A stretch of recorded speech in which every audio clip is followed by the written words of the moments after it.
اسی طرح ساری چیزیں جس میں ملاوٹ ہے وہ اللہ تعالیٰ نے حلال پیدا کی ہیں، ہم ملاوٹ کر رہے ہیں، ہم حرام کر رہے ہیں، تو ہم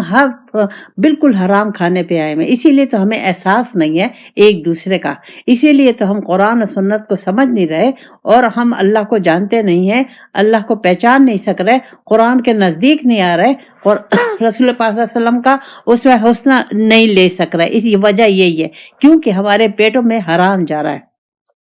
اور حرام مال جو ہے وہ جو حلال مال جو ہے وہ ایمان کا 99% ہے، 99%۔